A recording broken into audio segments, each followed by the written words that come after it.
The Order 1886 is a beautiful, albeit flawed entry into new territory from Ready at Dawn and Sony for the PlayStation 4. There are many positives and negatives, but one thing that struck me as I played the game was the sense that I could detect the business motivations behind some of the choices. While it's neither necessarily good or bad, it did pull me out of the experience. I'll talk about that more when we talk about the summary of the game. It should be noted that I went into the game without reading any other reviews or opinion pieces. I had seen and heard that negativity was rearing its head before the game's release, and I wanted to give the game a chance to stand on its own merits or flaws. The results are a gorgeous cinematic experience with a well-written story that takes place in a soulless, by-the-numbers setting.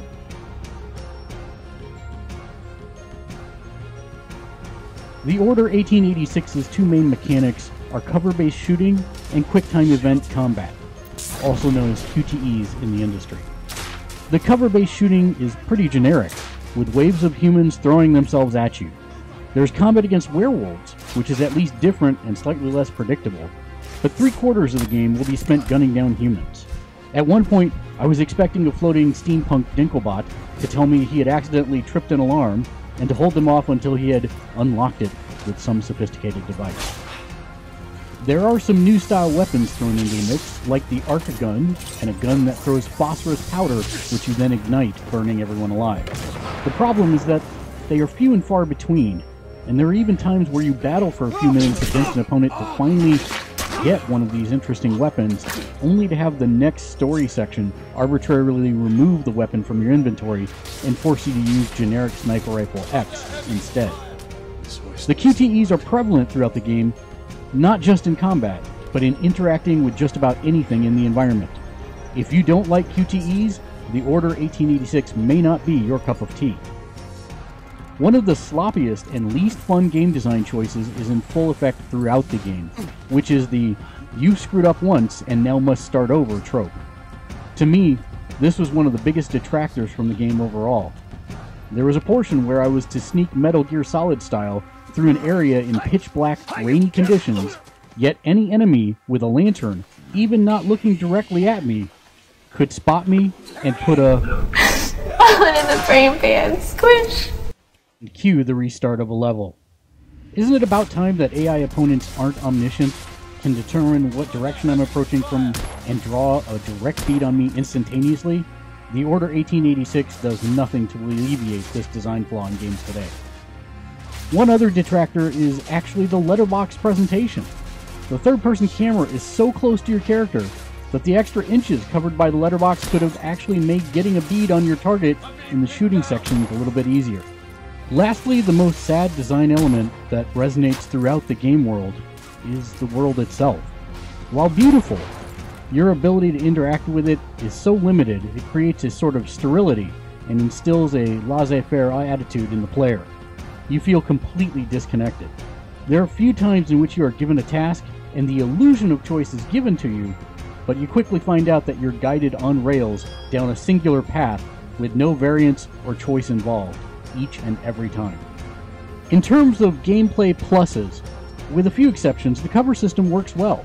The game has fun and unique new weapons to play with a few times over the course of the campaign.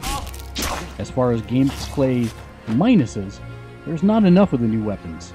The AI sees you way too easily. Game design elements to force restarting are prevalent. Wave-based combat is fairly generic. Camera positioning during some of the combat sequences is iffy. On-rails world traversal, the illusion of choice, no real interactivity with the world, no replayability. In fact, we'd recommend you use a FAQ so that you can get the platinum on the first run. Really. Although the Order 1886's story takes a couple hours to get rolling, it's actually a fairly decent one. Set in an alternate history where King Arthur's Knights of the Round Table actually existed and found a path to immortality by finding the Holy Grail, this order keeps the world safe from underworld beings like werewolves and vampires. Your story focuses on Sir Galahad, not the Sir Galahad, but the knight who inherited the name for the last several centuries, his comrades, and the state of the world in 1886. We start the game by seeing that Sir Galahad is in prison, and it's playing through the events that lead up to his imprisonment that make up the bulk of the story. The characters are mostly interesting, and the plot is decent enough. Where the game suffers, however, is in pacing.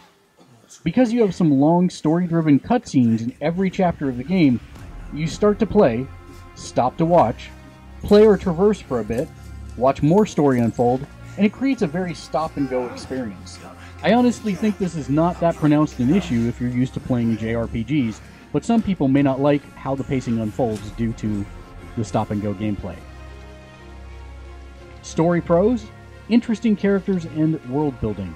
The facial features show a depth and range of emotion. Story cons: the lengthy cutscenes can create a feeling of stop-and-go action. If the making of this game had been an RPG, Ready at Dawn spent all their skill points on the presentation layer. The graphics are stunning, and there are a few scenes where I actually forgot I was looking at something rendered.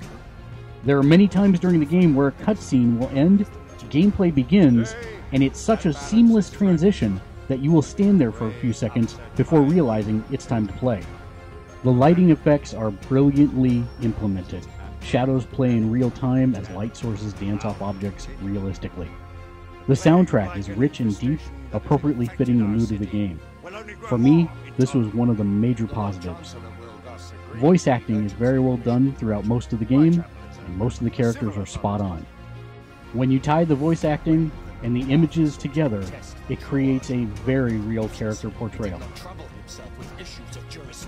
Presentation pros: the graphics are rich and beautiful, sound and voice acting is very well done. Cons: none. The Order 1886 is a beautiful, lush world that is also sterile, removed from your control, and ultimately both fulfilling and frustrating at the same time. I mentioned at the beginning of the video review that business decisions I could sense kept pulling me out of the story. I'll mention them here.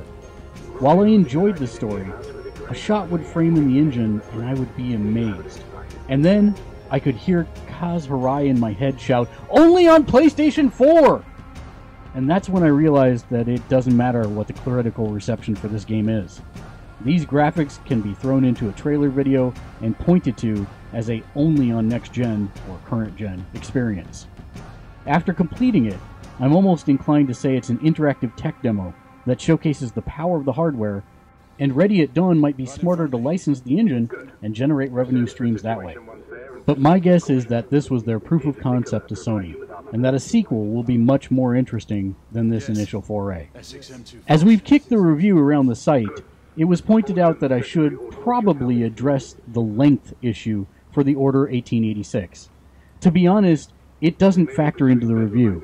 If I was going to be critical about it, I would say probably an hour could have been cut off the game, and it still would have been just fine.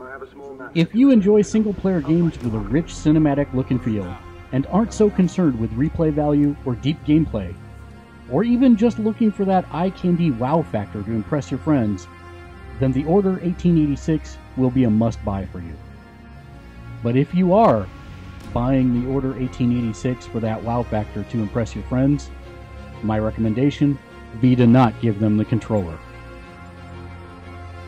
Gamersledge gives the Order 1886 6.5 out of 10 wax cylinders. For everything else, the Order 1886 and Sony, keep it locked to Gamersledge.com.